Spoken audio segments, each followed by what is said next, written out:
Cette compagnie a été créée il y a une dizaine d'années sur instruction, pilotée par le président de la République, son Excellence M. Alassane Ouattara, qui très tôt donc, a estimé que la Côte d'Ivoire méritait d'avoir une compagnie aérienne digne de ce nom, qui rayonne sur la sous-région, qui permettent d'accroître l'ouverture de notre pays au monde extérieur. Sur la sous-région, Air Côte d'Ivoire aujourd'hui, après 10 ans, est leader en Afrique de l'Ouest et en Afrique centrale, avec plus de 52% de part de marché. Nous avons 5 destinations domestiques et il est prévu donc dans le plan de développement que la compagnie puisse faire donc du long courrier. On a lancé le premier long courrier au mois de juillet dernier sur Johannesburg. La compagnie a prévu dans son plan de développement de sortir du continent, Europe et Amérique. Pour ce faire, il faut des avions adaptés.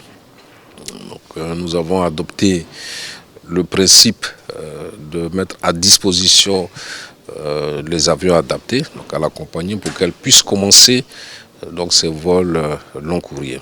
C'est extrêmement important que nous fassions ces vols long courrier parce que ce sont ces vols qui vont accélérer la rentabilité commerciale de la compagnie et améliorer les services rendus par la compagnie sur les segments qui sont les moins rentables, notamment donc, le domestique. Et donc Air Côte d'Ivoire, sous donc, la direction du ministère des Transports, a travaillé avec notre partenaire Airbus dans le cadre d'un protocole d'accord que nous avons signé en 2018 donc avec Airbus en présence du vice-président. Dans ce protocole, il y avait donc le renforcement des capacités opérationnelles, de moyens donc de Air Côte d'Ivoire, notamment avec l'acquisition de 2 avions Airbus A330, qui soient des avions de grande capacité, adaptés pour les longs courriers, mais également moins gourmands en énergie. Et donc je suis très très heureux. Donc nous ayons assisté aujourd'hui à la signature du bon de commande pour ces 2 avions par le directeur général de Air Côte d'Ivoire après l'autorisation donnée par le conseil d'administration de la compagnie. Donc vraiment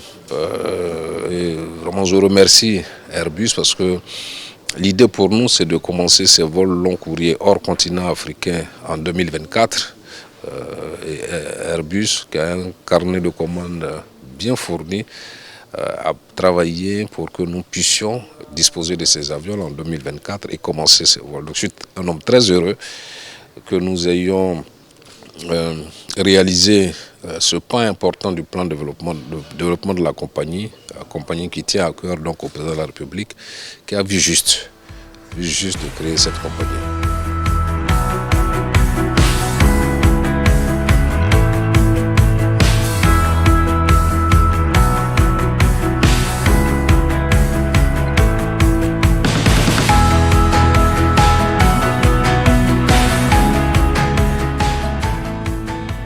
Dans ce projet-ci, Air France participe au projet. Donc nous allons avoir une route qui se fera sur le hub d'Air France, donc au terminal 2E de CDG, avec des horaires qui viennent en complémentarité d'Air France. C'est-à-dire que nous partirons d'Abidjan en début d'après-midi, autour de 14h pour arriver à Paris le soir.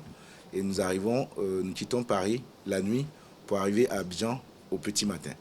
Et ce que nous espérons pouvoir faire avec Air France, c'est qu'un passager, par exemple, qui part avec Air Côte d'Ivoire à Paris, peut revenir avec Air France et inversement.